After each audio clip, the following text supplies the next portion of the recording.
This podcast is proud to be part of the TalkSport Fan Network. TalkSport. Powered by fans.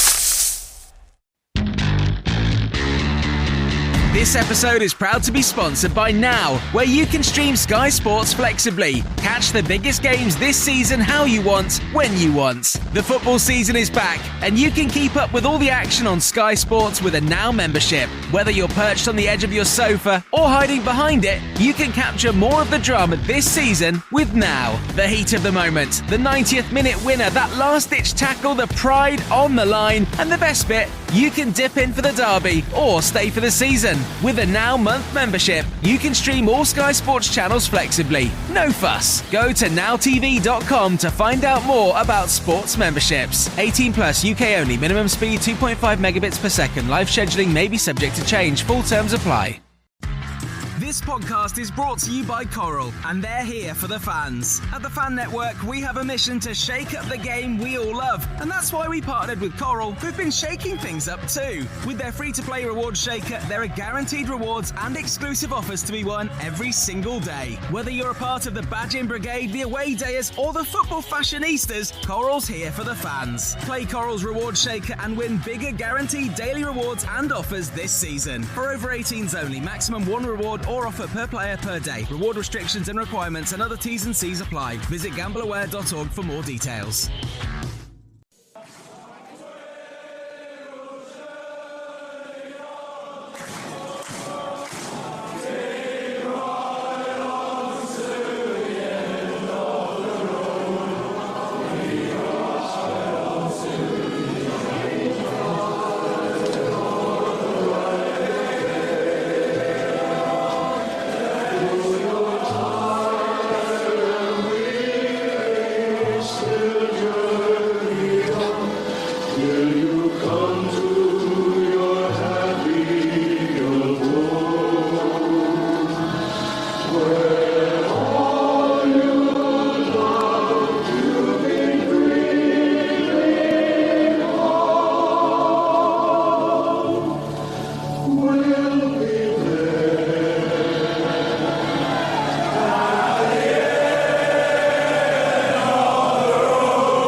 Good evening, one and all. It's Monday night, and welcome to the Tilton Talk Show, sponsored by AMG Logistics with myself, Paul Hibkis. All the way over from the States, Mr. Mark Meredith.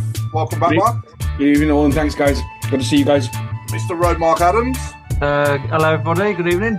Are you all okay? He was wondering who you were talking about then, Paul. Did you notice? He was like, who?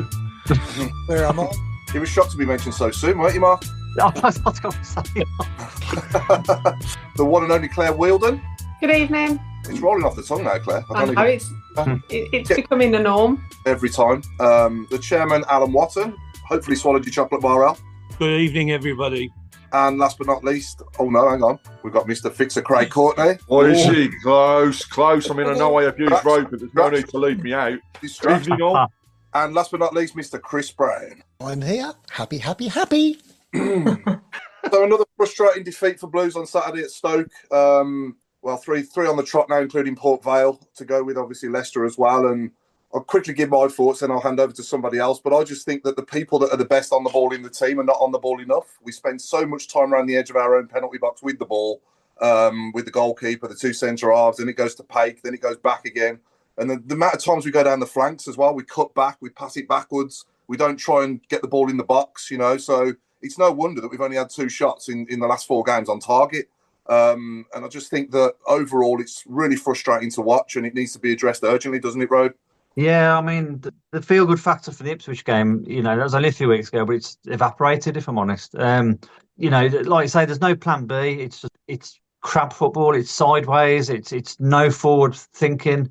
I don't get it because we've got the players on the pitch who, you know, human nature is to have a shot at goal, but we're just kind of content with sideways, not really going anywhere, tippy-tappy.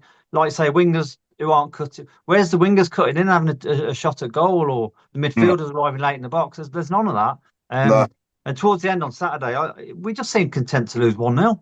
Yeah. And I really don't get it. I mean, the stats at the minute are painful.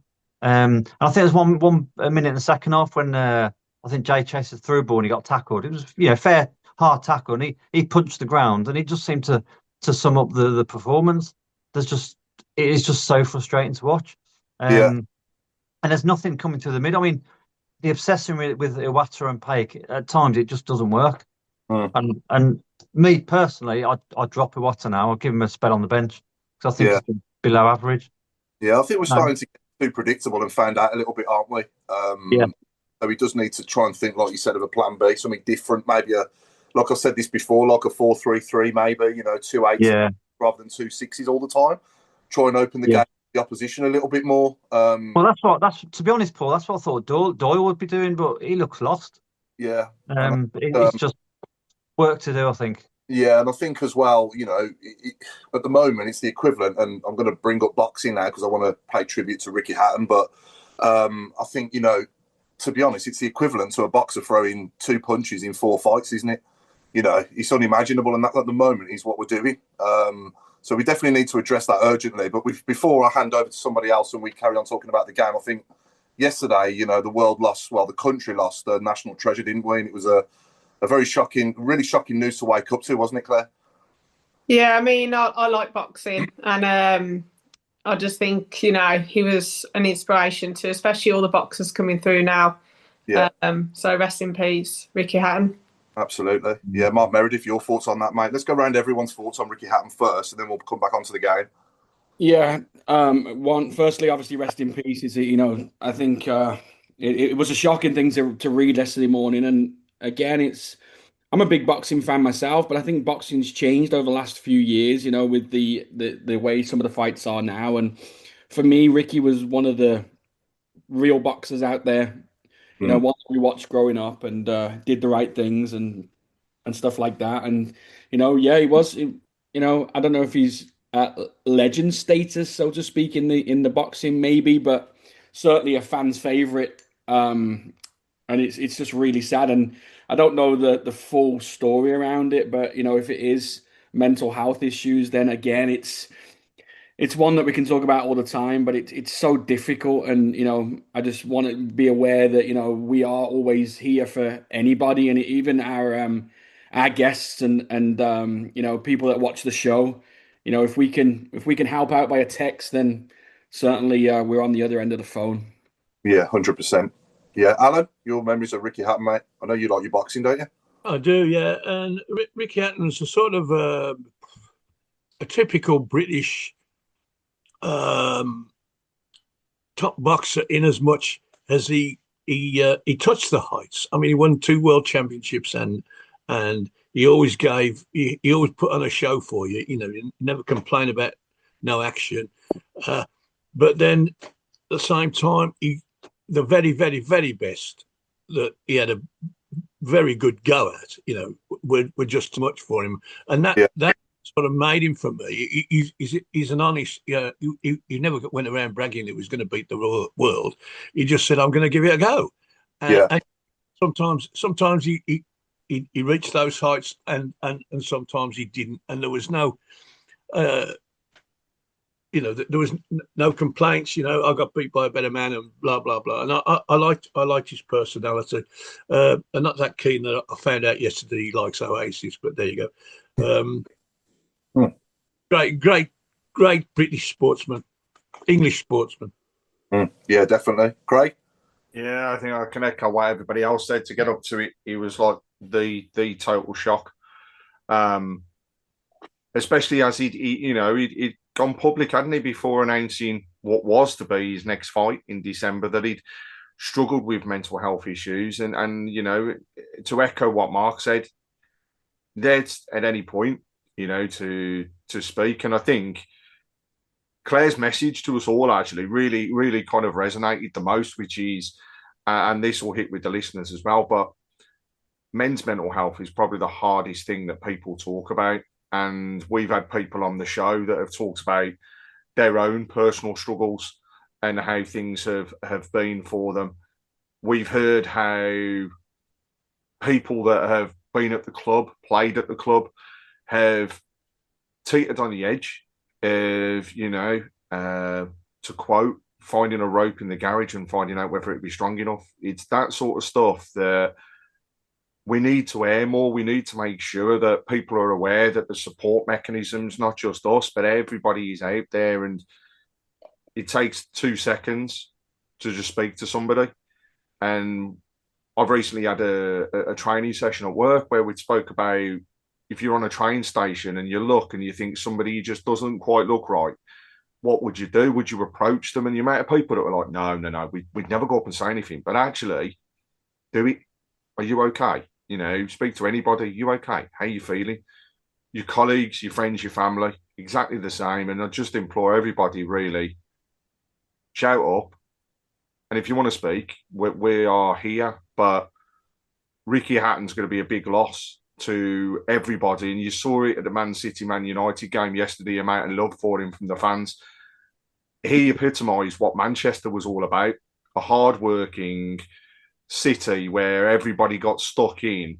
And, Alsa said it, may not have been the best, but wasn't afraid to swing a punch and try his absolute utmost every single time he was in the ring. Yeah. So to all of his family and friends, huge condolences and rest in peace to Hitman.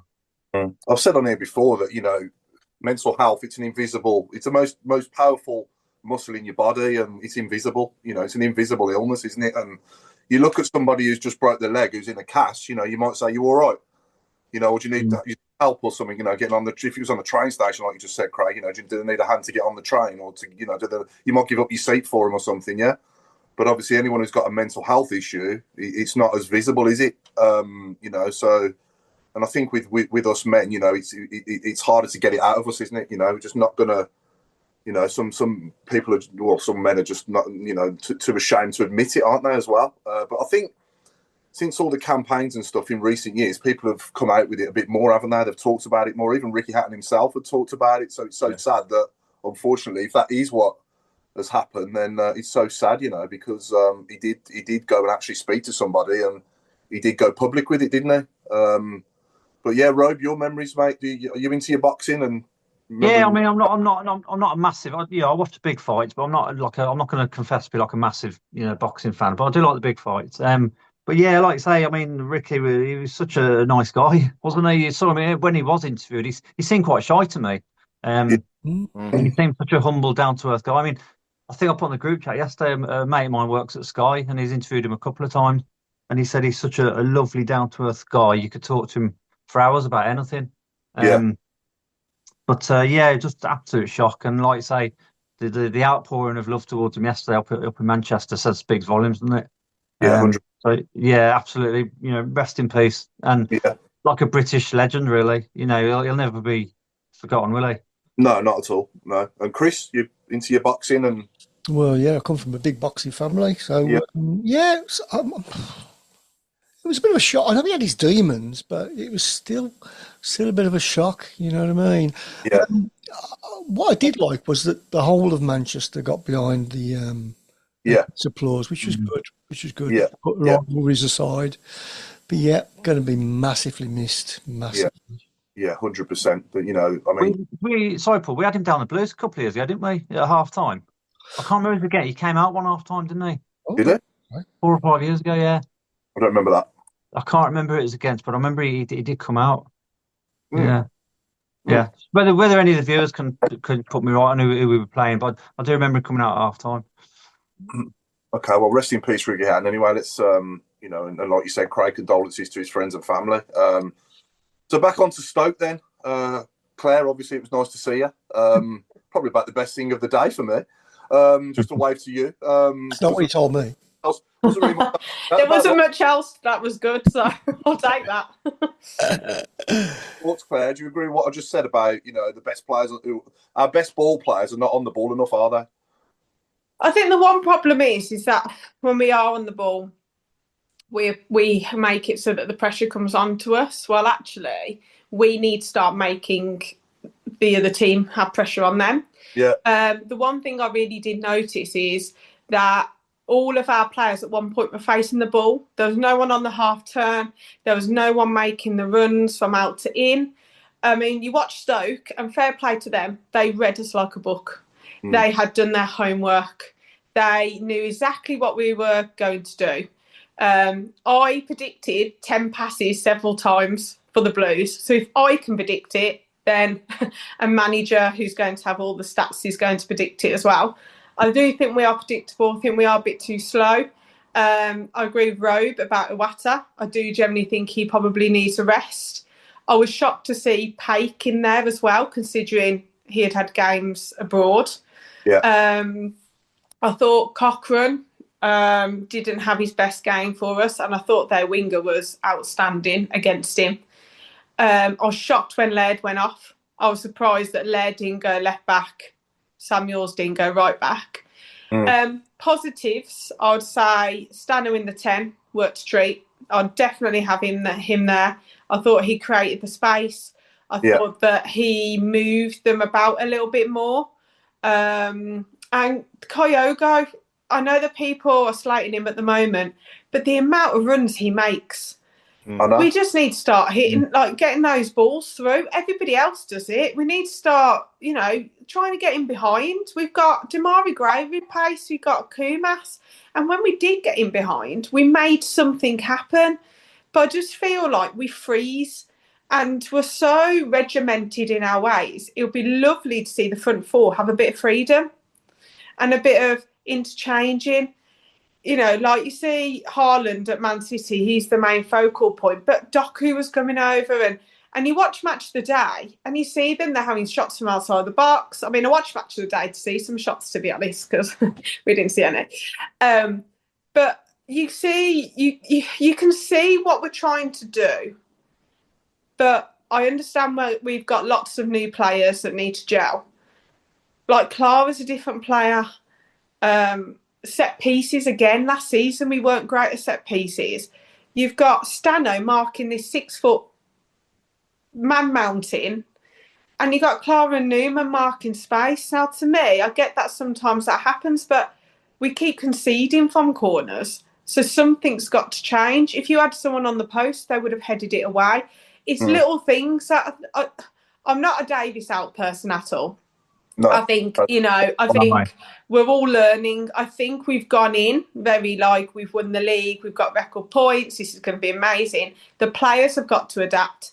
I think Davis needs a plan B as soon as possible. And I think that we need to start playing players in their position and letting them have that slight bit of freedom. Have the basis for defence, because I don't think our defence is that bad. We don't let in a lot of goals, but you've got to let the forward line have a little bit of freedom. And when you've got Stano in the box on his own, that's a worry for me. Well, actually, for example, Arsenal, they will have Declan Rice bursting in from a 6 or 8 position. We need to start just thinking that little bit more. It was disappointing. It was frustrating. It was like watching the Blues of old. Yeah. But if anyone's going to change it, I think Chris Davis can. I just think that we just need to play to our abilities and not be so predictable. Sometimes do a long ball over the top. Sometimes try a through ball, do 1-2s, do a little bit more patterns of play that isn't forwards, backwards, sideways, forwards, backwards, sideways. And then, for example, Paik and Iwata, they were stifled every time. Well, actually, they can't do what they used to do, is turn on it. So we need a different way then, don't we? So we need to evaluate that on the pitch, get Clara there going, right, this isn't working. We now need to do this slightly different. But we'll get there. We've got brand new players. We just need to, hopefully against Swansea, we'll pick it up. But I think at home we're fine. I generally worry when we're away from home. And, we've got Coventry. We've got 28 shots the other day. That's the worrying thing. You know what I mean? It's a worry, isn't it? Everyone else can make it. Is it Davis naivety a little bit? Is it stubbornness? I don't know. But if anyone's going to change it, hopefully this week, I'll have to put an X. Hopefully we've worked on it and we'll see. A totally different team. I think this is a prime example of the difference in, class, I'll say, between League One and the Championship. It's the same between the Championship and the Premier League. the gap is just as big between League One and the Championship. I said that. I said at the start of the season, and we've got a manager who's not managed at this level before. We've got a lot of players who haven't played at this level before. So yeah, it's a big wake up call. These last 3 games. I mean, I'm not going to include Port Vale. We changed the team completely, but these last 2 games now, Leicester and Stoke, have been a big wake up call, and hopefully we can, really realise that we can do it. But like you say, Claire, he probably just needs to change it up a bit, doesn't he, Craig? And maybe look at a different system as well, possibly.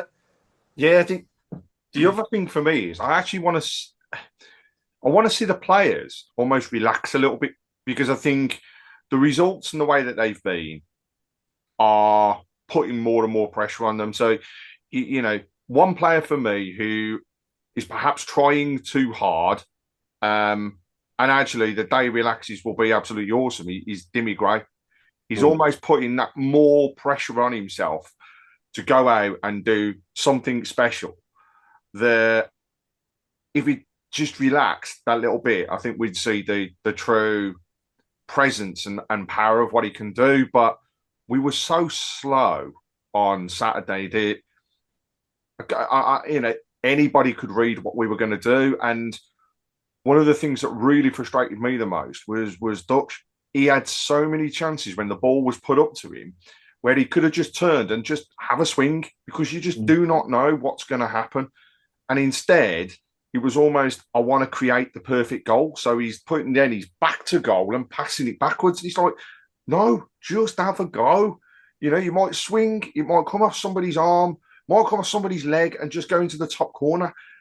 If we don't try, we'll never know. And I think things will and do need to change ahead of Saturday, because Swansea are actually quite a tough side. They've spent quite a bit in the transfer window. They're building a little bit of momentum, and from what I've seen, they're very hard to break down. And it's one of those where, similar to Stoke, when they got their noses ahead, there was an immediate fear of, are we going to score? Are we going to get that opportunity? And we did see a different Birmingham in the second half, but we didn't see the Birmingham that we've seen before. And I think perhaps just relax, have a go. If you're going anywhere near the goal, have a pop. It takes one fluky goal to start the season again. And yeah, Claire said it, we're at home on Saturday, it's different. However, it's also going to be tough, because people have seen these past couple of results in the league and are thinking, okay, are Birmingham there now for the taking? Have they seen the weakness in our team, which is no plan B? We have no way to change things about at this present moment, which, considering the squad we've got, is a little bit concerning. However, alarm bell's not ringing. We are on a steep learning curve. Chris Davies is on the steepest of learning curves. And, I was during the window was at an event, and listening to him speak, and the way that he goes about setting up the squad, the way that he builds his squad, the mentality that he sets in there, you just know that those players, number one, are not going to have liked what they heard in the dressing room, and come to the training ground, they're going to absolutely hate what's going on, because he is going to work them hard, because they can do better. Yeah, we know they can. We've seen it. And Saturday, hopefully, will be the nucleus and the start again to take us into, again, some more tough games before the next international break. Yeah. I think we've got to take a few. We've got to take a few back setbacks maybe to to find our feet and hopefully find some form as the players start to get to know each other more, and they get to know each other's games and strengths and weaknesses more. I do think we're lacking a bit of presence in the box. I think that's another reason why the wingers are cutting back, because they're looking up to cross it and there's nobody in there really. So it's another reason why we're probably doing that, and we probably need maybe to give Dukes a start and see how he gets on in the team with being that sort of bigger physical presence. What do you reckon, Al? Well, yes, that would be sound thinking, except he never goes in the box. He doesn't. He doesn't. You see crosses come in and their goalkeeper catching them, and I'll go back to Bob Latchford. The goalkeeper in opposition then never got an easy catch, and their goalkeepers do. He should be he's 6'4".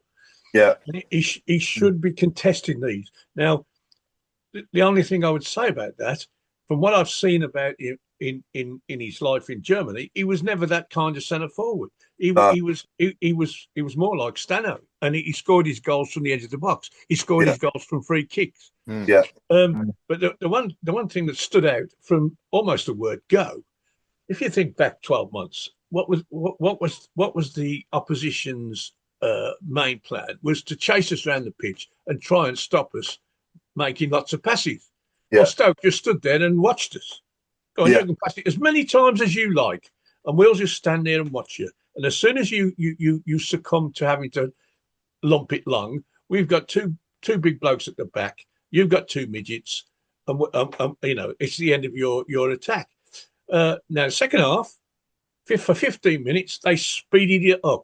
So, we were on the halfway line and going past those people standing still, and it caused a bit more bother in their defence. But it didn't last. In the end, they worked that out as well. They just dropped further back, and you run into brick walls all the time. I don't. I mean, I don't disagree with Claire.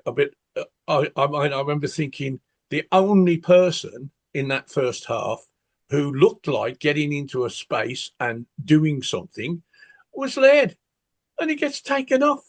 And I'm thinking, well, okay, is the bloke that's coming on going to do more? No, he didn't. He did nothing. No. And it would the obvious. I mean, the guy we've just bought, Robinson, he's a centre half and left back. So why didn't he go left back? Why didn't they put him on? Obviously, that bloke was causing a problem, and we wanted something, to stop the problem. And from what I'm told about this bloke, he don't take any prisoners, and we needed somebody to stamp on this bloke, and let's say how fast he can limp and all that sort of business. But we don't, and I'm disappointed with the performance. I've said it before. The performances of the new players is very disappointing. It was the same on Saturday. Kumas had a couple of bits and pieces. Roberts had a couple of bits and pieces, but nothing consistent. And we've got, as you say, Demi running his nuts off, running all over the place, trying to win the game on his own. It seems to me. And I just sat there. After 20 minutes, I thought, well, we ain't going to win this. And lo and behold, my bloody stream packed up when they scored. So I only got the replays of that. But no, the new players, come on, shake yourselves up, do something. You're not here for the holiday. You're here to work your nuts off and prove that what we've paid for you is what you're worth. Yeah, 100%. Mark Meredith, how are you, mate? You all right? I'm good, mate. Yeah, you? Good. Yeah, all good. Obviously, we've got a set piece coach, which I'm told is Jonathan Grounds. And is it important to have a set piece coach? Because it's clearly not. We're conceding off set pieces, and we don't score off set pieces. Do you think it's more important to have an attacking coach like we had, broken record time again, but like we had with James Beattie a few years back now when we scored? Absolutely. Okay. Yeah. What do you think, Mark Meredith? I mean, as a coach yourself, do you think we should have do you think we should have an attacking coach as well? I think so. Yeah, I think in the environment you're in, obviously it's different with us at a youth level. We're pretty much led to do what we do with the young ones. But yeah, in the environment you're in now and the way the game is at those levels, I think it's beneficial. I don't think it's absolutely needed, depending on what sessions the coach is working on. But I think it's beneficial to have those type of specific coaches that even during the game day can do the hype in the warm-ups and the halftime things, and somebody that understands that position would certainly help out. So yeah, I think it's certainly something that, from a club point of view, I don't think it would hurt to have those people. And It does. It proved when James Beattie was there how I thought we really did improve our attacking at that time. Yeah, Is that something that maybe Djukovic can do? Is that something that Kevin Phillips or somebody else you can find a role for? I don't know, but yeah, I think there's certainly a need for those type of things. But looking back to the game, I watched it and I was disappointed, but realistically as well, I'm trying to stay calm with it. I think we're spoiled. We got spoiled last year. We got record points. We stormed the league. We expected to win. Not just fans, manager, players, everybody within the club. We came into this season a lot of hype around us. The Amazon documentary was another hype in the start of the season for Birmingham City. People started to look out of who they were, and oh man, they've just broke records, and so we were always going to have a little bit more pressure on us from the start. For me, I still realistically think a top 10 finish this year would be a success for the first year back of getting those players built. And then obviously year two, hopefully then we can make a push to where we want to go. I think for me, the concerning bits were, two of our, and you guys have mentioned it, the two of our strongest players from last year, Cochrane and Awatu are probably two of the weaker players in the games that have gone so far. And listen, excuse for Cochrane a little bit. He's just come back from an injury. He's going to get back up to the pace of the league. I do feel like overall he is a little bit slow for the speed of some of these wingers that we do have. But if you look at it, the Stoke winger was fantastic. And then, even when Laird played left back, and I know that Laird's not a left back, but even when he played left back against Leicester, no one's stopping the Leicester winger in this division apart from anyone. I think he was, he ripped. He's going to rip a lot of people apart. And we've got to understand that we've gone away to Leicester and away to Stoke. So, we have lost the games and it has been disappointing, but there is Swansea coming up. We've got a good home record. Hopefully we can bounce back quickly. On the Damari one, obviously I know Damari pretty well from his youth days as well. For me, I think he's playing out of position right now. I feel like he's better at going at a defender, racing down to the byline, and I think that you then see a lot more crosses from the right because he does take that defender, and you've seen it against Blackburn. Confidence to beat that defender in the last minute, crossed it over, Dyke scored. I think he's got that little bit more confidence when he's going down the right side because he is very right-footed and right-orientated in what he does. I think on the left, what happens is he tries to bring the ball inside to his right every time. And if you've got a good left back and a good right back for them and a good right centre back, it becomes a 2v1 overload every time he gets the ball. And then it becomes a little bit of a struggle for him to really get the cross in or do what he needs to do. So, that for me, we miss Anderson. If Anderson was back, I'd certainly start Anderson on the left, Gray on the right. Kyogo has to start for. I'm true agreement with Claire with Kyogo and Stansfield. I think Alan said it perfectly. Stoke stand and watch us, and the reason they stand and watch us is because we don't have any movement off the ball to take their defenders out of where they need to be. The biggest thing. Stansfield's movement, Kyogo's movement will just start to upset the defense a little bit and force them to come out and play, and then we can go and play behind the gaps. So, a team's happy for us to keep the ball on the halfway line and play sideways. Nothing happens. When they're going to start to panic is when we start breaking the lines in the attacking third of the field. And the only way we're going to do that is by using the movement and pulling those players out, and creating the space in behind. So, yeah, Davis is still learning in this league. Players are still learning. I'm still optimistic that we are still strong enough to stay in the division. I think we just got to be realistic as Birmingham fans and say, listen, we have been spoiled. We do expect to win every single game we go into now, and it's not going to be the case here. Stoke are second in the league. Leicester are very, very good at home. It's now our turn to use our home form on Saturday against Swansea, get a win, and then hopefully stop that little bit of a rot we've been in and move on from there. And then we've got a massive game at Coventry away, which is another test for us. Yeah, you got me thinking there, Mark. We've got a right winger with a left foot and a left winger with a right foot. But when you think of the best teams in the world, they have as well, don't they? Like Saka, obviously, and Salah are the two best right wingers in our league, in the Premier League. Or say in our league, in our Premier League, and on the left, you probably, in the world, you'd look at probably the likes of Vinicius Junior, wouldn't you, and people like that who cut in on their right. So it has changed a lot, and since you look at the likes of Gareth Bale or even the Blues, Stan Lazaridis on the one wing, and Jermaine Pennant maybe on the other, or Seb Larson, going back years. I know they didn't play together, but I'm just saying in general, Paul Devlin on the right. You got a right winger and a left winger with a right foot and a left foot, and now it's the opposite way around, isn't it? Yeah, it is. And listen, Damari does it. I've seen Damari do it before. He can do a great job of cutting in and getting shots. I think we talked about that a couple of weeks ago. But difficult thing is it's not working. And for me, if you watch the Championship to the Premier League, a big difference is the space on the field.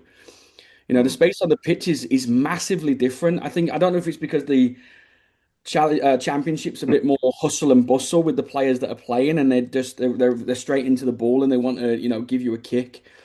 The people like Saka, they're full of speed and confidence, but I think they get a lot more space to be able to patrol in those areas as well. So, as I say, it's not a wrong thing. I think Damari can do it. I just think that it's not working right now, and if we can prove that he can play on the right and he gets down, Laird and Damari can both put a really good cross in. They can both get right down to the byline. And for the strikers we don't have massive amounts of height. So the ball doesn't always have to go in the air either. It's that pull back into the box. We just talked about it. Duck scores a lot of his goal from the edge of the area. Stansfield's a bit of a fox in there. Kyogo, again, is going to be that as well. So it's those cutbacks that are the biggest things for us, I believe. But again, it's speculation again, isn't it? We sit here and pick the team and tell Davies what he needs to do. But I think it's...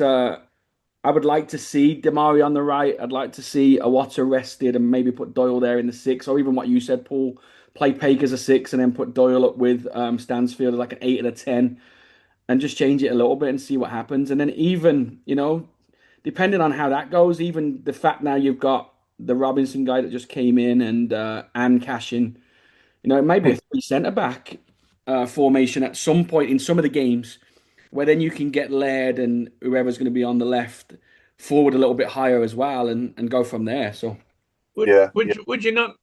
I mean, if you ask me, I would say that Jamari Gray needs to be the number 10. We got plenty of people we got plenty of wingers of various types who could do different things, but Damari is the best player, and I just picture him as a number 10. Spraying the ball out to these wingers, slipping the balls through to the strikers, and having some decent shots from outside the box. It's just a thought. I don't know what you think about that, but we like we've said, we need to get the ball to the best players, and it's harder to get the ball to the best players if they're on the wing. Than it is to get the ball to them in the middle of the pitch. Yeah, we're quite a small team as well, aren't we? Looking past Clara, we are. We're quite a small team. We need a bit more physical presence in there, I think. I was going to say, sorry, Paul. I was going to say a question for us and for all our viewers. Coming to Awata on Saturday, would we drop him? Do you think it's time for him to be rested? If we're playing this same system, possibly not, Mark. No, I don't think we've got anybody else as good as him in that. You're looking at, maybe to give him a rest, maybe, and give Leonard a chance, possibly. But I don't think Doyle's a 6 either. He's not. No. He's an 8. Yeah. He's better in the 8, and we don't play with 8s. We don't give him the ball off the keeper like we used to. He used to come. He has the 2 wingers wide, and the goalkeeper would give the ball to Iwata facing his own goal. He would turn on it, and then he would give the ones that giving the balls to the wing to the wide men, who were, because they did it that way. They received the ball another 20 yards further up the pitch, so they was crossing their halfway line by the time he gave it to them. Whereas if they get the ball first, they're on their edge of their own box, and they've got to make progress up the pitch. I think the problem is, and I agree with, I think it was Andy Bonner said, it's not about losing, it's the performance behind it, I think. Yeah. And I think there is a performance there. It's not like we can't see them trying. It's not like, we're being battered, because I don't think we have been.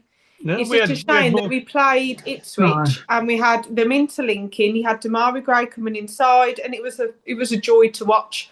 The Port Vale game seems to be the game where I don't know, it's just all of a sudden we lost, thinking we would win, and then it's kind of gone from there. But we played Leicester, who have come down. Sheffield United, who are up there. We played Ipswich, who come down.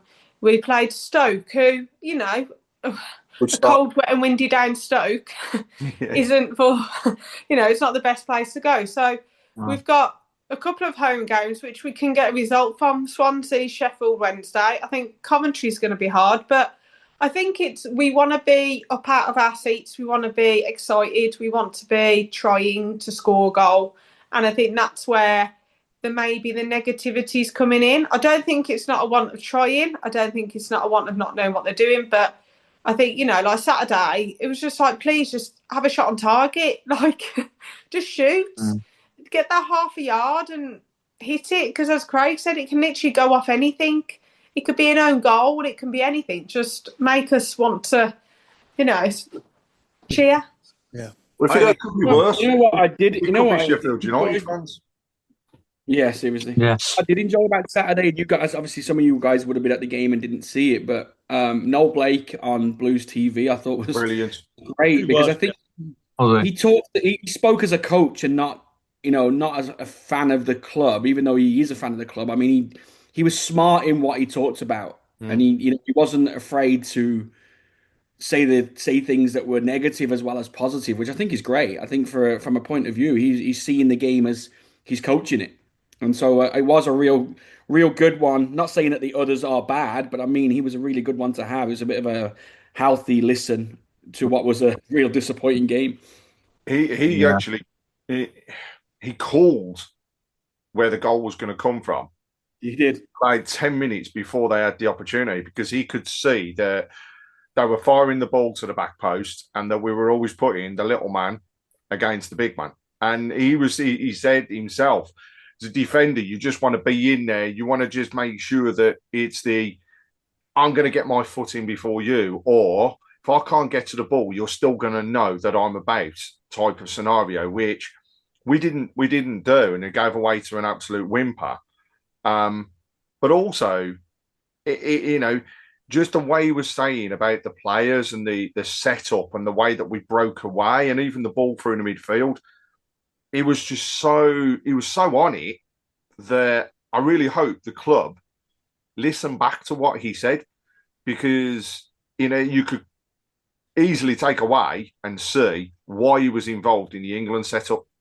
You can see why his coaching knowledge and his ability to call the different things well ahead of it is still there. And, you know, could do nothing worse than actually give him a go at listening and just listen back to the commentary of the game with the players, because for me, he called out exactly as it was. He didn't need to say anything else. He just said it, what was in front. And the fact that he could read it, that again shows you how slow and how predictive we've actually become. So yeah, kind of couldn't agree more, Mark. I think he was absolutely superb. Can I just ask though? So, you know, we're all talking about we don't have a plan B. What would everyone's plan B be? So how would you change it? So say if you Davis, how would you, if you were there on Saturday, what would you have done? I think if we don't go right, we could have the personnel there to play 4-4-2. Even I know it's out of fashion now, but you know, who cares? At the end of the day, we had a good season not so long ago under Gary Monk with 4-4-2. Let's give it a go. You know, you could play two up top. Play duck with Stano. Play duck with Stano or Kyogo, and then you've got possibly Roberts down the right and Gray down the left. Me personally, I'll go with probably Paik and Doyle in that system, or maybe Iwata and Doyle, or Iwata and Paik, one or the other, and then the same back four. You know, give that a go, and then at least you know, the problem is with obviously the left foot on the right and the right foot on the left. You're not going to get so many crosses from the byline, but they can still cut back in and cross it. So yeah, why not give that a go? Yeah, give Duck. You know, I'm sure Duck would fit the bill. Sorry. He's been dying. He's been waiting. Been waiting for it for 3 weeks. For weeks to say that. But it was such a disappointing goal to concede, wasn't it? I mean, after Allsop had made such a brilliant save down to his right, that was done. It save that was, yeah.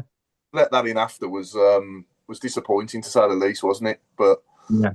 It is what it is. We move on to Swansea next and see what's different then. And I think the other disappointing thing was that we'd had 2 weeks on the training ground with the international break, and we didn't really see much difference from Leicester, did we?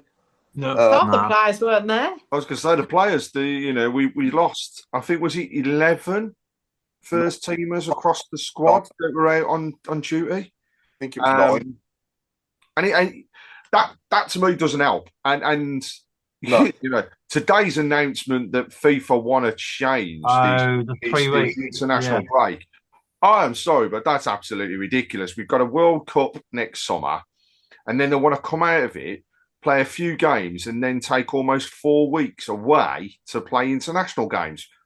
It's crying out for injuries just to go, oh yeah, it's all right. We're not going to play a game. We'll get a few injuries, and then the teams are knackered. Just extend pre-season and do it then, I say. Yeah. And don't start. There's no point starting the season to stop it so soon after it starts. You just start gelling. You start gelling. You start getting all your players together. and then they've got. And then they go, okay, then we're half. And then so you have a pre-season. You start, and then you don't train for 3 weeks because they'll give them the time off, and then it's just good. Yeah, I don't agree. Totally don't agree. Like starting a relationship, isn't it? And then disappearing and not seeing each other. Going on holiday for 3 weeks and coming back. Road's done that before. That's all sent to Coventry. We got any good questions coming in, Chris? Okay, let's go over to YouTube. Over to the go boxes on YouTube. Good evening to everyone on YouTube and X as well, by the way, as well as Facebook. I think one of us have mentioned this. Plan B: bring the duck on and get your wingers down that wing and cross it. Midfield following in. Yeah, he needs to stay in the box. So that'd be a 4-4-2. Yeah, let's train him to play like that. Yeah, he needs to be within the 18-yard box and stay there instead of going wide. But yeah, agree. Yeah, Fraser Higgins has said we sometimes need to be nastier. And I couldn't agree more. He said the tackle that Pearson put on Iwata, he knew what he was doing. So, we don't actually seem to have at the moment somebody that will put their foot in. We need an enforcer. Yeah, we need somebody that's just going to, boom, I'm here, you're not getting past me type of scenario. Yeah. Which we all know the league might just do, and the refs might go, oh, no, you can't do that, yellow out nice and early. But, sometimes there's absolutely no harm in it. It sets the stall out about what you mean as a player and what you want to do. And I'm not condoning going out and injuring players and everything else, but there's no harm in going in hard and fair. I'm just thinking that Kifton belt tackle against them lot. Yeah. Something like that. Yeah. And that gets the fans going. On Saturday, that's almost what we need in the first couple of minutes. Yeah, just set the tone. Get in there, get a wicked tackle in, see a player going up in the air, because what's going to happen? Every fan's going to be on their feet, applauding it and getting behind what it's done. And we do need that controlled aggression back into the squad a little bit, maybe. I think we're on the perfect subject here for me to talk about who I had the pleasure of meeting on Friday night, and that's Martin Granger, one of the best that we've ever had at this. And he actually said as part of the Q&A that he's bored after 20 minutes watching football today. The ball, his son was there, Charlie, who's a goalkeeper, and he just said, Charlie, there's a reason why you're in goal. You know what I mean? He said, and you've got the ball more than the attacking players in your team, and you shouldn't have. The goalkeeper shouldn't be touching the ball more than the wingers and the strikers, but in today's game, they do, don't they? Yeah. Especially in our team, they do. Allsop touches the ball, doesn't he? More than on Saturday. Allsop had more of the ball than Roberts, Gray, and Stansfield probably put together. That was the other thing about Saturday, though, was the pace that they had on the wings and up front didn't give Allsop the time to pick out the ball like he normally does. But at that particular point, you had two players coming in on him, So then, in theory, we had 2 wider players free, and we still couldn't get the ball to them. And I think it's because we're that used to playing a long ball from the back to work their way out and having that pinpoint pass that, again, sometimes just go to the basics, knock it out wide. That player's been taken out of the game. Right, now we've got some space to run into. We did see a little bit of that in the second half, but it was only a little bit, and it wasn't enough. No, yeah. Also, shout out to Martin Granger's book as well. He's bought his book out on Friday. It's called Cut Short, and it's £20 to buy. So I think it's on Amazon. I'm not sure, but I think you can buy it as well from like different websites. So if you just put into Google Martin Granger Cut Short, then you should be able to find the book from there. Paul, we will have a competition soon to win a book as well. So. Okay, that's good. On, Chrissy. I need to. You can't enter that, and Rob, you can't have it as memorabilia. And by the way, Rob doesn't know that yet. So, Rob, if you're listening, signed copy as well, please. He's a nice guy for one of them up the road, Robbie, isn't he? He's. I had the pleasure of meeting him as well. But yeah, moving on. So yeah, I mean, sorry. Any other comments, Chris? Chat boxes? Just following on from that. I honestly believe that the early balls in coached out of them. I don't know. Surely balls in behind are bread and butter for footballers. Yeah, that's what. Yeah. Well, we said on our chat as well, isn't it human instinct to just have a shot when you're near the penalty box? Yeah. It's just... It is, yeah. I know what you mean, yeah. You see the goal. You know what I mean? Like, you know, chasing the game, just have a shot. It's first thought in your head, isn't it? Do you remember Leonard doing that? He nearly finished up hitting the roof of our coach. Finished in my garden here in Texas, I think. Paul Sterndale said the players also need to be more vocal to get each other going. And that, you don't see that at all. There's no sort of go up to somebody, give them a roasting, give them a rollicking. There's absolutely no harm. But that's where I'd like to see the captain a little bit more. Yeah. You know, I think, again, another comment, the midfield enforcer, are we missing Bielik from Chris Rowe? And actually, you know, you've got to think to yourself that he did give us that something different, but also he was that type of captain that got in the face of his own players and told them when they had made the mistake what they had to do to rectify it. And he had championship experience as well. Yeah. Because how many of this team have played in the championship before? Not many. So it's a lot different. It's a brand new league. It's more physical than I think League One as such. Yeah, 100%. You haven't got 10 men behind the ball. You've got to work it quickly. So that's where I think Bielik, like you say, Gardner Hickman and Davis are 3 that have gone. And I understand they've gone because they're not getting first team football, but they are those 3 that have got that experience to bring in and help those other ones out. But they've all got that physical presence as well, haven't they? They're all pretty big guys, you know. Yeah. Players that we brought in. I mean, you look at Cashin as opposed to, you know, Ben Davies. There's a big difference, isn't there, in presence between the two? I thought Davies was excellent last year. To be honest, I think he would have been my first signing. I'd have gone for him. I know he was bringing in centre backs as well, and he already had the pre-agreement and whatever else. But for me, Davies would have been the one I was going for. And then by the time he'd got cashing in, you were offering Davies, you know, 4th spot on the squad, and he's not wanting that. He wants to go and play. But yeah, he was a big one for me. I thought he was excellent last year. Him and Claire, I thought were really good centre backs. And to be honest, Mark, sorry, Paul, I was going to say, Mark, I'm surprised he went to Oxford. I think he could do a bit better than Oxford. No disrespect to them, but yeah. He's at the end of his career, isn't he? He'll play every game, you know. He's at the end of his career. Yeah. Gary Rowett being a good centre back himself, he's probably going to be able to help that out as well. Hopefully Robinson, when we need him, can come in and do a job anyway, and he's just as good. He's certainly played at a high level in this league as well, hasn't he? So hopefully, if we do need him to, he can come in and do a job for us. You know, I'm prepared to give it time, though. You know, we've only played 5 games, haven't we? So let's see where we are in another 5 games. But what I will say is the next 5 games need to be a lot better than the last 5 games. Well, Yeah. can I say the only game that we've when we beat Blackburn, Rowe wasn't there. I think he's been at every other team so far. So Are we starting to just a, get Rowe just a, out? just a conspiracy. It's just a conspiracy that I wanted to bring up. That was all. It's true. It's early in the season yet, like we just said.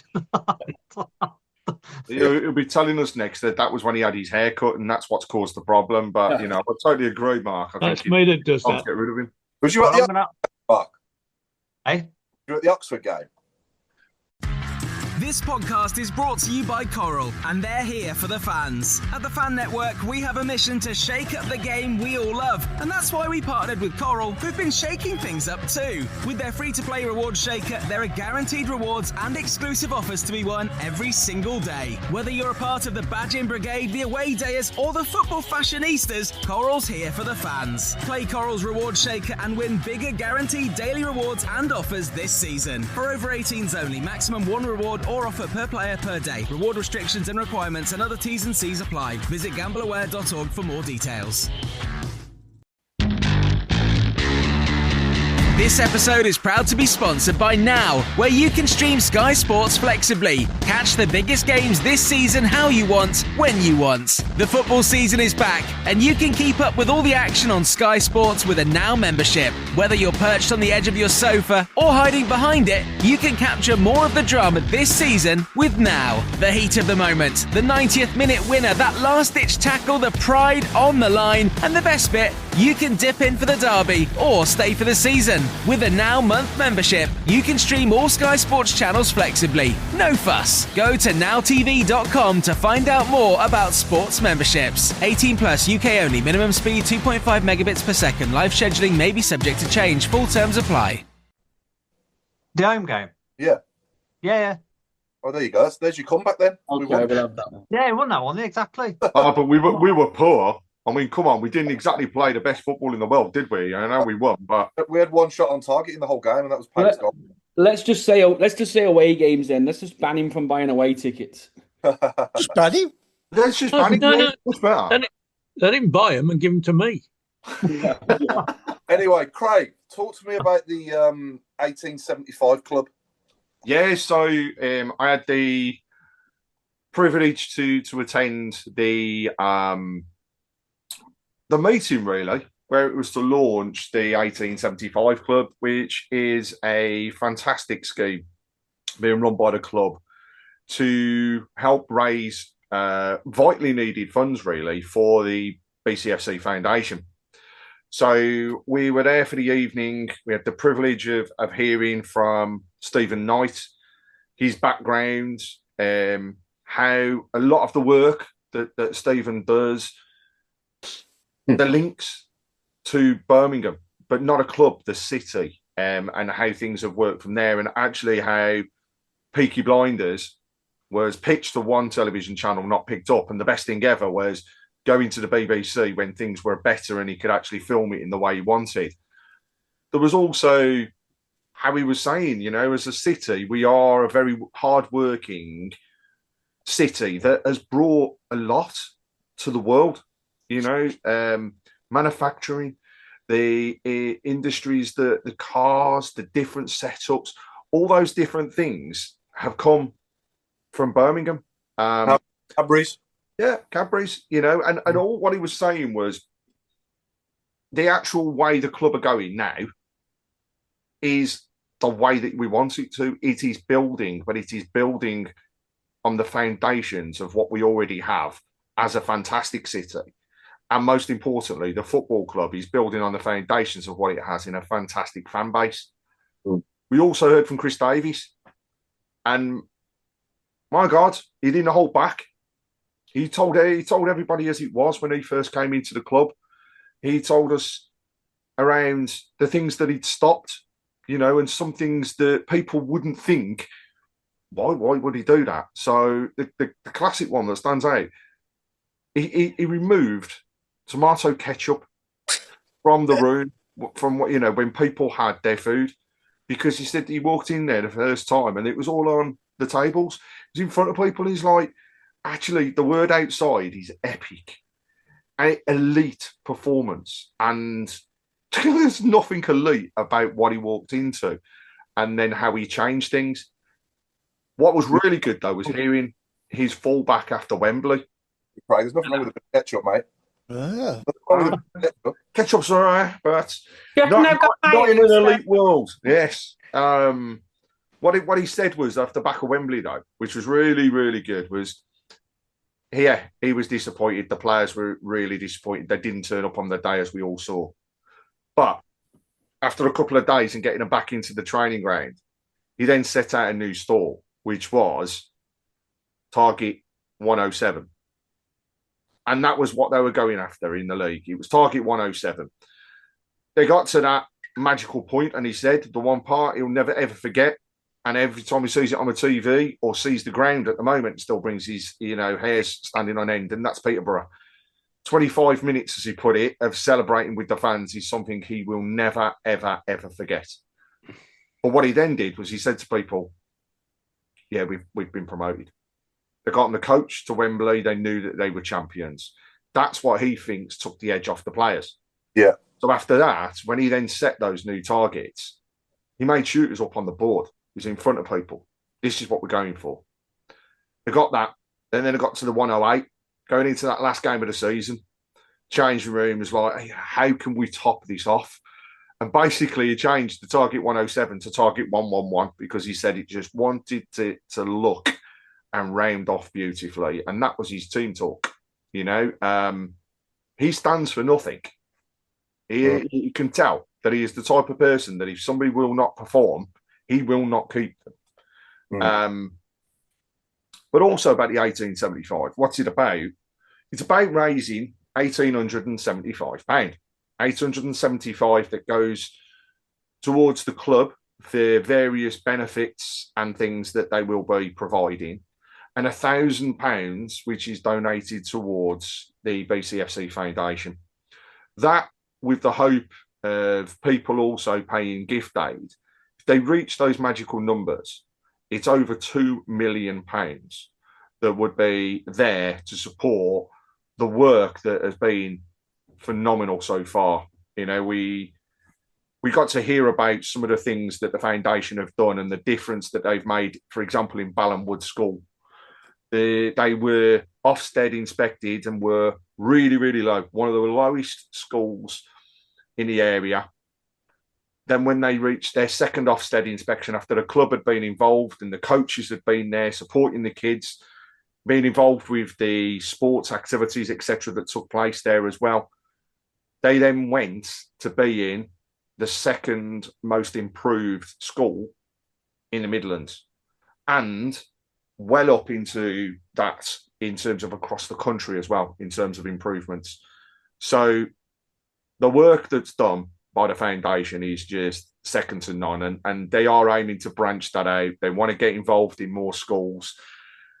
They have some really, really high aspirations, and to do that, they've got to raise the funds. So 1875 helps towards that. Now, we'll post some details and some information from the brochure that we brought away that just helps to highlight the areas they want to target and why.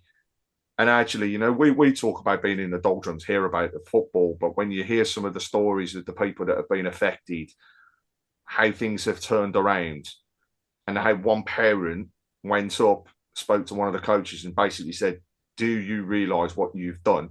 Not just for me, but for other families in here. And then also to have those types of messages given direct to Jeremy Dale shows you how powerful it can be. Finally, the BCFC Foundation are totally separate. They are not part of the club. Totally separate. They're a completely different entity. So they do rely on the support and the donations, etc., that people can put forward. They run various events. They're doing the climb up Snowdon, that you get to the top of it just as the sun's rising. They're doing that in the next couple of weeks. You can support by making donations towards the team and that are actually participating in that. And the BCFC Foundation has their own social media pages, internet pages. Have a look at some of the things that everybody, and I mean everybody, can get involved in. So It's a really, really good scheme. You know, we want it to take off. And yeah, I'll post some more details. If you're interested and want to know any further information, just reach out, and I can cover off all the different areas that were covered on the night. But a great event. Well done to Sally and Ash that were all involved on the night. To hear from Jedi, who is the coach that's been involved massively with Ballon Wood. And, you know, there's some other activities that are being undertaken at the moment that will work with them. But support where you can, because it's a brilliant, brilliant cause. Yeah, cheers for that, Craig. So yeah, well, obviously you'll share that information, and anyone interested in joining the 1875 club, then obviously have a look at Craig's post when he puts it up on the page a bit later on. And Claire, a draw yesterday for Blues Women at Sunderland, 1-1. Yeah, I've got to admit, I went to the Bristol game and I thought it was great. I thought the football was great. I thought the atmosphere was good as well. They had the trophy that the Lionesses won when we went to the Bristol game. And I thought the football we played, I mean, I went to the last game against London City and the football was totally different. It was far better. I thought that we played really, really well, especially some of the new players are really good additions to the squad. Watched it on YouTube, know a few people that went up to Sunderland, so fair play to those that made that long journey in the wet and windy conditions. But I thought we played really well. We had one off the bar, but we just didn't take our chances and make them count. And unfortunately, you know, they got the goal. And then obviously we made it 1-1. I think it was Sari, was it, Craig? Sari, yeah. Great goal. Again, cutting in and having a go. But I listened to Amy Merrick's and her interview after the game, and I totally agreed with her. I thought we could have won it, and I'm not surprised they're frustrated. But we're back at home against Newcastle this weekend, so hopefully again we can get another good result. I think home form will be massive as well. Indeed. But I think they're bringing a few. They normally do turn out well, don't they, Newcastle? So it was good to see them. I really enjoyed it. I went with my mum, and we both said afterwards we'd go to more games because it was actually entertaining to watch. We actually saw 5 goals and had some shots on target. So there we go, international break. It was a perfect time to go. Yeah, and they give Bristol City a pretty good beat. So yeah, I think, you know, to go back on that as well, the Bristol City game, you know, we conceded a daft goal, but the one thing was that she learnt by it and made some fantastic saves afterwards, and very much at times stopped us conceding more. Up at Sunderland, some of the attacking football was absolutely superb, and just missing that little bit of a touch. But we've got G now who's joined us. She's finally got over after the window closed, and her background and Jesus, her experience is absolutely phenomenal with the trophies won at Chelsea, and now bringing that experience into a Birmingham side that's still relatively young. Sunday, as Claire's mentioned, Newcastle. I mean, last year easily and by far the team that brought the most amount of away fans. In fact, they had a coach and a bit of just people travelling with them there, and then there was others that joined as they came along. They are going to be there in force on Sunday. You know, they do make a row and they do back their women. So the ask is, come down, give it a go. You know, Claire's mentioned there she's come along with a mum, and hopefully will come along. And we've heard again from other people exactly the same thing, how much they enjoyed it. Sunday is a massive, massive game, and I know we've got the men's game beforehand on the Saturday, but if you can get down there, please do. Tickets are on sale at the normal ticket office site. Go on, get yourself registered, and if you're down there, come and say hello to Stacey and the rest of us that are involved with the women's OSC. Few, little goodies that are given out to the kids to get them more involved and make them feel that little bit special on the day. And come and enjoy yourself and come and, come and see what I think is going to be a great game of football. And Newcastle are struggling at the moment. So hopefully we can continue that run of form that we've got at home and get another 3 points to take us back up that league. And let's not forget, 2 definite promotion spots this year. Could be a third, dependent on the playoff position. So back them, because hopefully we're talking Women's Super League next season and seeing the likes of the Chelseas, the Man U's, the Arsenals, the opportunities to visit their stadiums as well, because they're all playing there. And we're not talking at that point a few hundred people, but a few thousand going down. So come down, come and say hi, and come and enjoy the day. Tickets again for sale on the website. Comment here, Darren Richardson. Good comment from Darren Richardson. Alex Cochrane is doing an excellent job. He just needs Keshi in front of him. He's a creative player and has the physical presence. Move Gray inside so he can shoot and use his skill to get through defence or defences. I think that's a pretty good point, to be honest. He was better when he had Keshi in front of him, wasn't he? Sorry, Mark, you go. No, I was going to say, Craig, how did the programme selling go? Oh, mate, I tell you what, in all seriousness, right, it was great because it got you more involved and got people to actually have a chat. So myself and Stacey were actually helping the club out by selling programmes inside the stadium on the match day. And it gets the conversation flowing, and there's a lot of stuff that also, we'll say, the BCFC Foundation get involved in. So posters for all the kids to take away and sign was the main one, or player bingo as they were calling it at the first game. There'll be stuff there on Sunday as well. But no, it was good. It was good. Enjoyed it, and no doubt we'll be doing the same again on Sunday. Good stuff. Right, we move on to the fun bits. Can I just before you go on?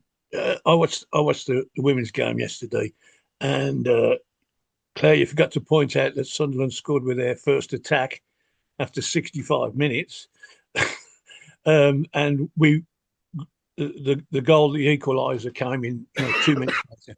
But I just wanted to mention that the Korean girl, her name's So Young, who I found out we've signed from America. She was something else, absolutely brilliant, and really ran the show for the last. Oh no, she's on for the second half, I suppose. But certainly for the last half hour, she just ran them ragged, and we created chance after chance, but just couldn't finish. And then the ironic one when they got the ball, they actually got a proper shot in, and it hit the crossbar and came out. But I'm looking forward to seeing her again on Sunday. Well, she hasn't won league titles with Chelsea for no reason. Oh yeah, well, do you mean? She's a good player. When she came on, I just we signed another Korean. Didn't know anything about her, but as soon as the game had finished, I was on the internet and looking her up, and got all the details. I thought, well, we've signed something very special here, and it's great to see, because you need players that are cut above to get promoted out of any division, don't you? Yeah, absolutely. Right, Chris, over to you, mate. So you got you got a Who for us and the Barnets, and I've also got a couple of. Do we all our sort of diehard watchers will remember a game that I invented? I think it was in the summer special, and we called it a sister act. Do you remember that? Oh yeah, vaguely. Yeah, I've got a couple of them to throw out there as well. Right. Over to you first, Chris. Okay, so we'll go with the Who first. I think again this is quite hard. Is this a former guest? No, not a former guest. They're too easy, though. I'm not giving you any more easy ones. Former player, yeah? Former footballer. Yes, former footballer, yeah. He didn't make the tee. He didn't run the line. No, he's a former footballer. He didn't sell programmes? No. Get your program. Did you have to shout that, Craig? I didn't have to say get rid of programmes. I was just like, well, you know what I mean? I just threatened them if they didn't buy one. Here we go, then. I was just about to say the name of the bloke. Here we go. Who was it again, Chris? Be relaxed about it. You've got to enjoy it. You've got to roll your sleeves up. Of course it does, because supporters want 3 points and they want to win, and they don't want to see their team third from bottom. And I understand that. It's not a position I find very happy with. And I know that voice. Not that voice. Oh, the fact it says third from bottom, that could be absolutely anybody then.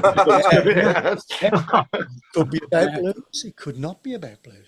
It's not a manager, it's definitely a player. I definitely played for Blues. Yeah. Do you know what time period? Oh. 90 minutes, 45 minutes each way. 10 to 6. I think early 2000s. Yeah. He's never been on the show. Never been on the show, no. Might be a good guess, actually. Got everybody stumped yet again for the year. I'm gonna go for David Holdsworth.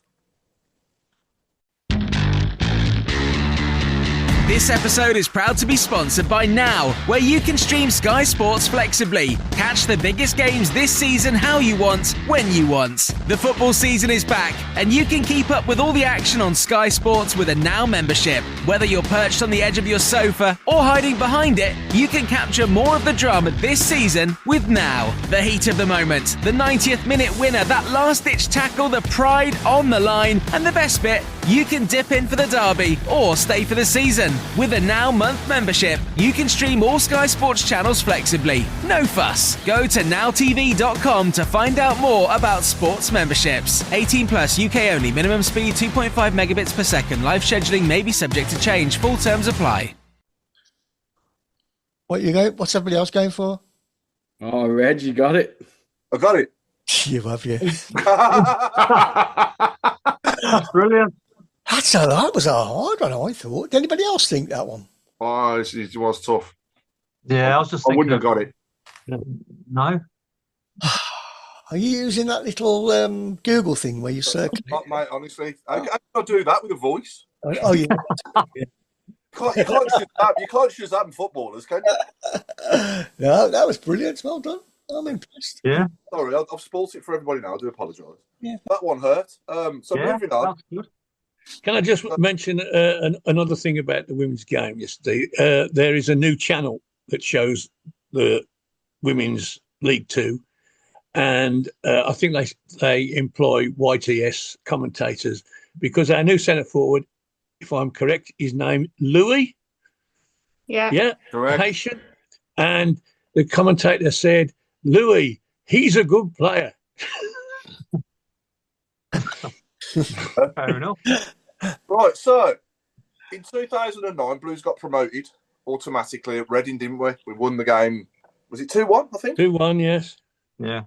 And the second goal was scored by Kevin Phillips. Wasn't it? It was a lovely dink into the sort of corner around the keeper. But I want to know who got the assist? Who played the through ball to him? Yes, I do know. The Irishman. Fahy. Fahy. Bye. It was Keith Fahy, yeah. Yeah. And he scored the other goal. Going to give the viewers a chance to have a go on this one. Oh, sorry. Just to let you know, if anyone wants to watch Sky Sports right now, Damari Gray is talking about the Blues on there. No. Just, you know. I'd rather watch us. It's not better than watching this show. No, sorry. Yeah, see, you're just turning off our show, Claire. Yeah. It was just on my screen, and I thought people might want to do multitask. We've gone from 30,000 views now down to 12. Only women can do that. Multitask. Okay. Brian Hughes scored a wonder goal in 2001 against Watford at St Andrews. Yes. Do we remember? When he dinked it over the defender, and then he dinked it again, and then he slotted it past the keeper. Absolute world-class goal. But I want to know who put the ball into him. Should we let the viewers do this one? Yeah. Do we know? Just say yes if you know. No. Rogue got excited there. I actually thought he knew it was. I'm trying to think if he not scored. I've got an idea. Jeff Horsfield, says Andy Boner. No. That's not. I thought he was going to say Jeff Horsfield was having a go then. I thought he was waiting for Jeff Horsfield's guess. I can remember the pass. I can't picture the bloke who did it. Was it Granger? No. It was David Ellery making amends for the cup final. Let's let one of our viewers get this. Just someone shout if you're right. Ray Higgins has said, is it Granger? No. He's also said, is it Fahy again? No. That was before his time. Dan Lazaridis. Oh. Not bent now. Oh, I know who it was, I think. We're going to let him go. I think people have given. Second letter of his surname. I think I remember now. E. That's the first letter of his surname. Sorry, yeah, A. Okay, yeah. Well, Nicky Eden. you might as well say it now. Nicky Eden. Nicky Eden. Yeah, Nicky Eden played it into him. So yeah. Okay. And that was a sister act, so moving on. Yes, good game, that. Predictions in, haven't we, Paul? Yeah, so predictions for Saturday, I'll start us off. So I think we will bounce back on Saturday and I think we will win 2-1. Mark Meredith. I'm going to take a 1-0. Brett? I would take a shot on target. 1-0, 2-1. Just a win, Blues, please. Just score. It'll be great. Craig? I'm going to take a 1-0 and it's going to be late in the game. I'd say after the 80th minute. Wow. Okay. Proper limbs then. Drama. Indeed. We need it. We need it. Alan? 1-1. Ooh. Road? I got a funny feeling it's going to be 0-0. I don't know why. Oh, Robe, how to make it depressing? Yeah, I was going to say, we're all joking. The tone at the old show. No, I'm only Could be joking. We're 0-0. telling them what to do. We're going to up the tempo. We're going to pass it quicker. We're going to score some goals. I think we're going to improve, and it'll be 0-0 if you let me finish. It'll be 0-0 3 hour, and then It'll be 0-0 at kick-off, mate. No, I just got a funny feeling Swansea are no mugs, and I think they're not a bad side. So I think you're right. They're a football team. You know, mugs are what Meredith's been drinking out of. Yeah. You like my new mug? I think it'll be an entertaining 0-0. I think it'll be a much better game than Saturday. I think it'll be an entertaining 0-0. Chris? Yeah. I hate to agree with Rob, but he's right. I think it will be. It'll be a 0-0. Hey guys, it starts at 6:30 a.m. here. Don't be telling me it's going to be a 0-0 ball draw. It's going to be a 0-0 ball draw. No, it's going to be a remember it's 12:30, guys. Yeah. It's good. Camera on the telly. Exactly. And Saturday, yeah, 12:30. Saturday, 12:30 on Sky. 12 Saturday and next Saturday. Oh my God! Do you know what? 12:30 kickoff. 12:30 at Swansea, yeah, and then 12:30 at Coventry as well. 2 12s. Alan, you're not going. You can't get there. Well, I can, but I don't see why I should get out of bed at 6 o'clock. Which would be fine. Come on the Friday and stop over. Oh, yeah. Yeah. At Craig's. Yeah. I won't be here, but you can stop over. But on the boards, we're saying so Fraser Higgins, here you go, Robe. This is A to be positive. Fraser Higgins said we're going to win 5-0. Michael Evans has gone 2-0 Blues. Ray Cornish 3-1. Andy Barnes says we're going to lose 1-0. He can't see us scoring and not conceding. Blimey. Well, that's my feeling, to be honest. That's going to be a horrible weekend, isn't it? Because it's going to be a longer weekend, isn't it, if we lose? Chris Rowe said it's going to be 2-0. The supporters will get us through for the 3 points. Good stuff. That's probably got me out of doing chores, actually, that 12:30 kickoff when I works out well, doesn't it? Good job we told Paul. Paul had been coming up at 5. I'd have been there. I wondering where everybody was. Well, you don't get any pocket money if you don't do your chores. Yeah, I'm going to miss out on my pocket money, Chris. Robe, don't forget we kick off at 3 o'clock on Saturday, mate. All right. Just thought I'd let you know 3 o'clock. I'll be there. No, I can't pull the wool over my eyes. Yeah. We've run out of time for the Blue Room. We haven't forgotten about it, but I think it's probably best if we maybe do one a month or one every few weeks. Yeah. If I get time, I'll knock one up. Pete Taylor has said 3-0 Blues. Kyogo is going to get subbed before he gets his 4th. You know what, though? One of these games, with the runs he makes, if we do actually give him some service, he will bag a few goals in one game, I think, and then he'll be off and away.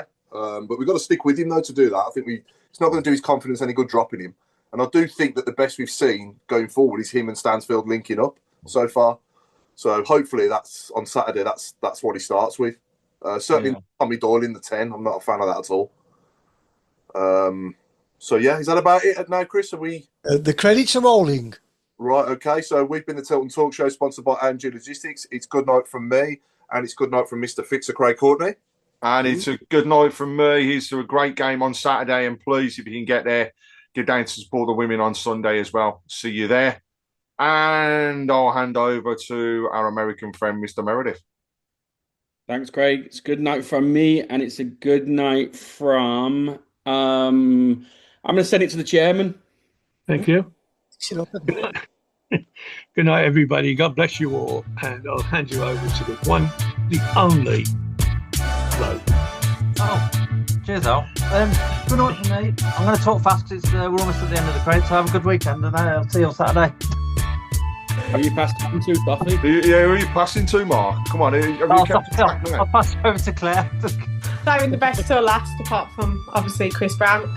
It's a good night from me. Have a good week. Can't wait for Saturday. And it's a good night from the one and only Chris Browne. Ooh. A bit bigger. And it's good night from me. Good night.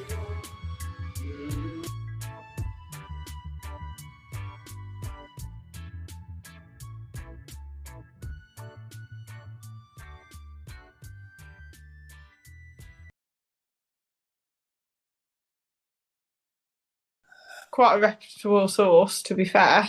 I think Kumas could possibly play there. I don't think he was good enough.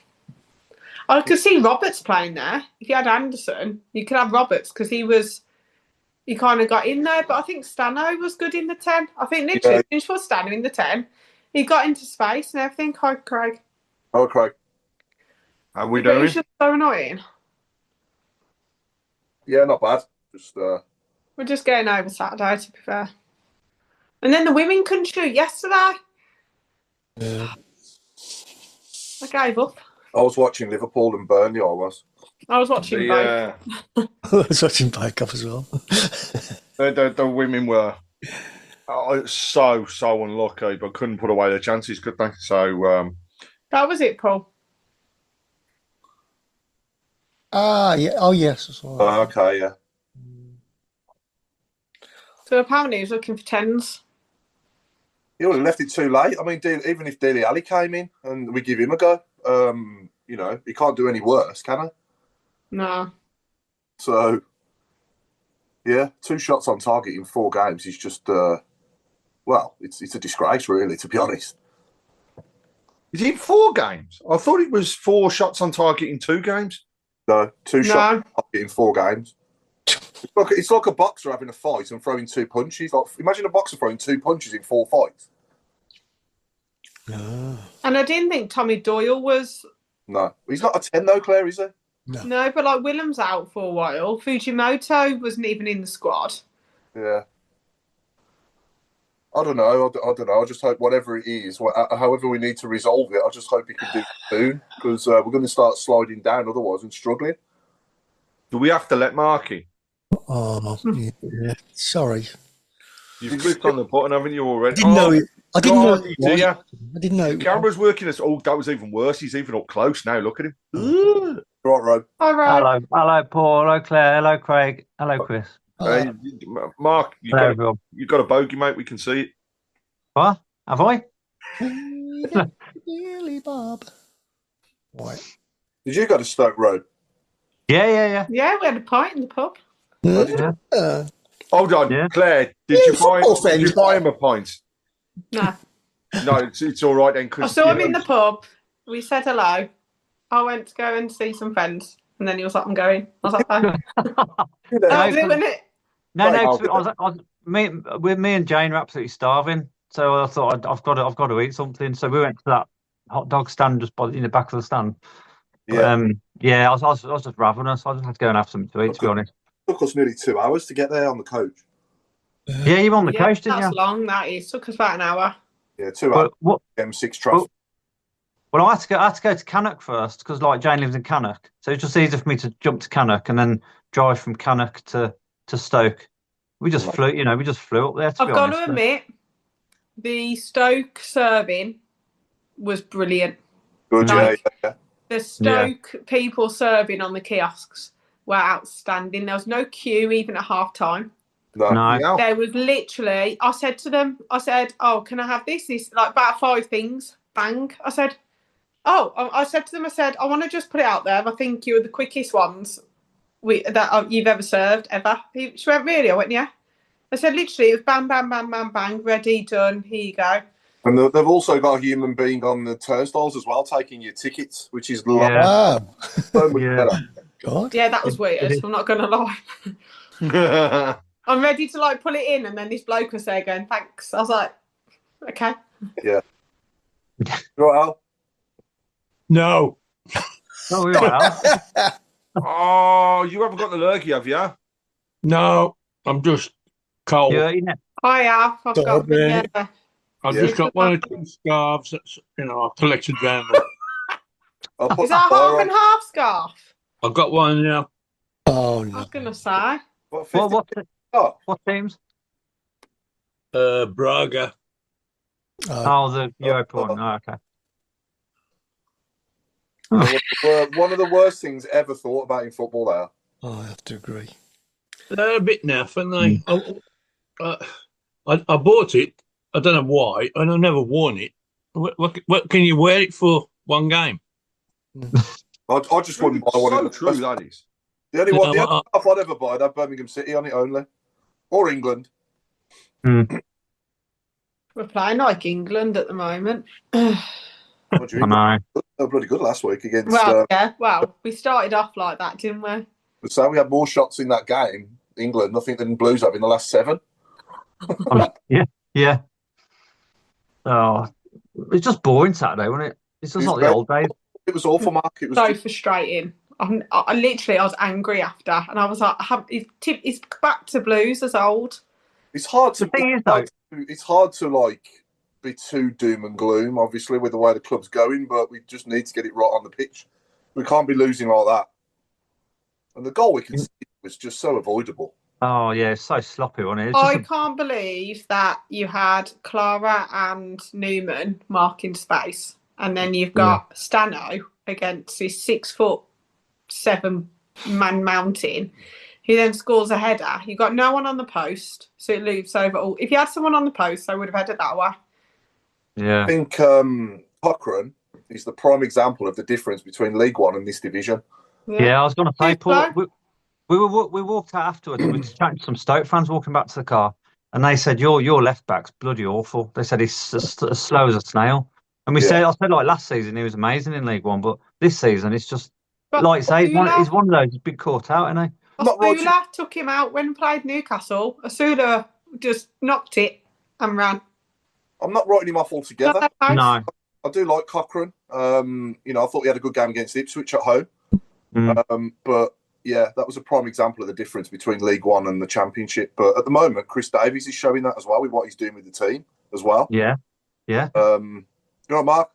Hey, how you guys? Hi, Mark. You know what? He's got his Brady mug.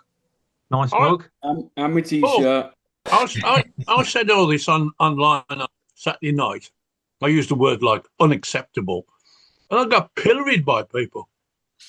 And I'm thinking, we got 7 points from 5 games. That's below halfway form. I know it's only 5 games, but what are you eating now, Al? Is it ice cream again? No, chocolate. Oh. You warmed up. I'm warming now. I'm ready to go.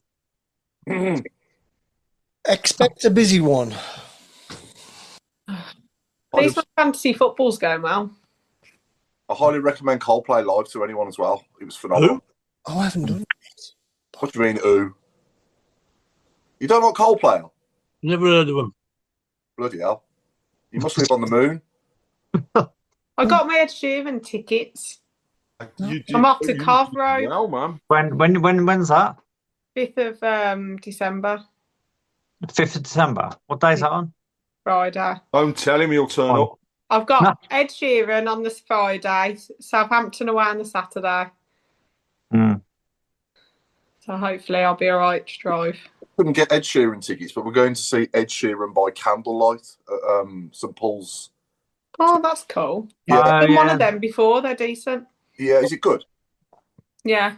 That, and I think it's that and Coldplay's music by Candlelight or something. With a load of violins in it.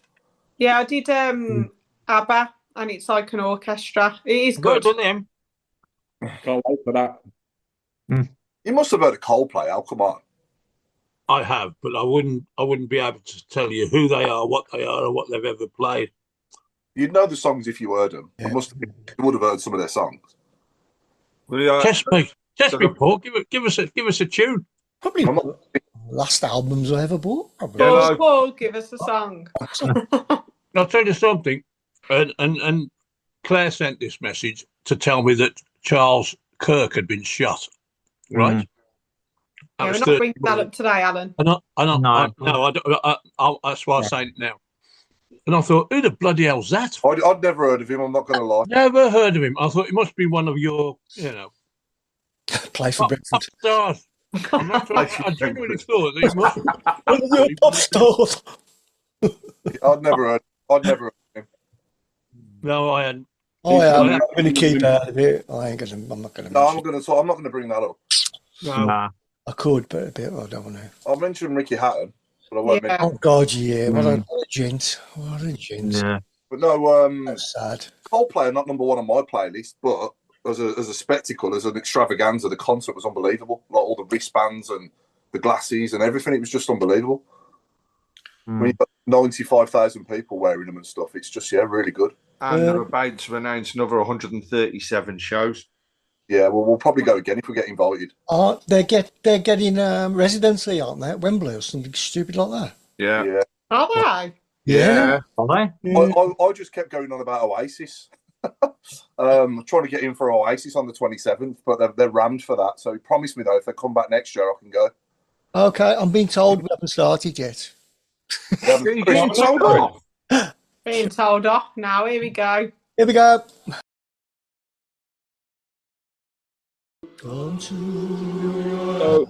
Go road, talk quicker, and still messed it up at the end.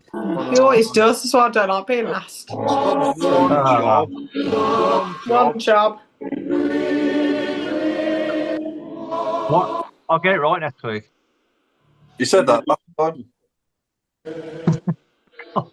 Fraser Higgins has said that I need to take over from Robe on the panel. I think he means going into prison. So I haven't done anything wrong now. I forgot you were on the show.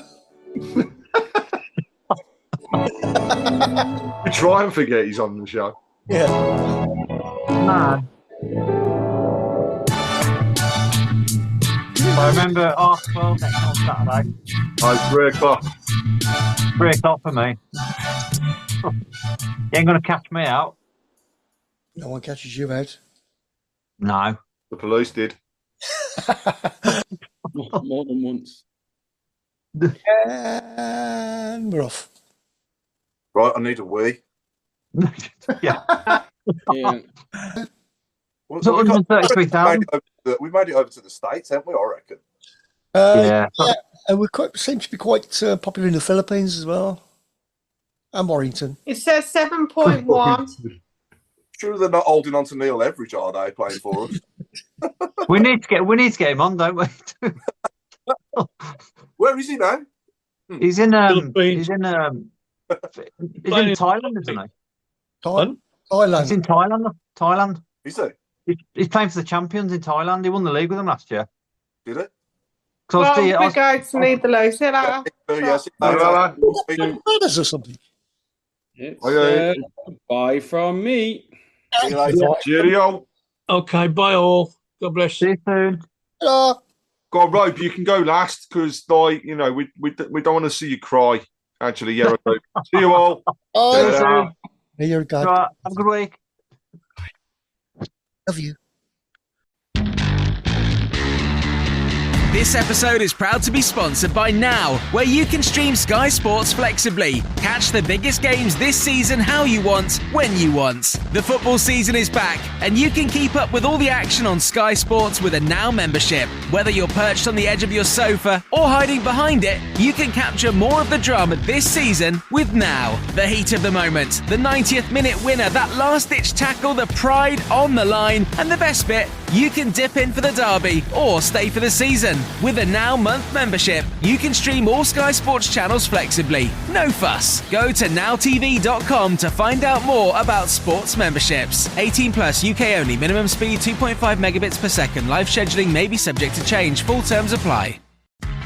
This podcast is brought to you by Coral, and they're here for the fans. At the Fan Network, we have a mission to shake up the game we all love, and that's why we partnered with Coral, who've been shaking things up too. With their free-to-play reward shaker, there are guaranteed rewards and exclusive offers to be won every single day. Whether you're a part of the Badging Brigade, the Away Dayers, or the Football Fashionistas, Coral's here for the fans. Play Coral's reward shaker and win bigger guaranteed daily rewards and offers this season. For over 18s only, maximum one reward or offer per player per day. Reward restrictions and requirements and other T's and C's apply. Visit gambleaware.org for more details. This podcast is proud to be part of the TalkSport Fan Network. TalkSport. Powered by fans.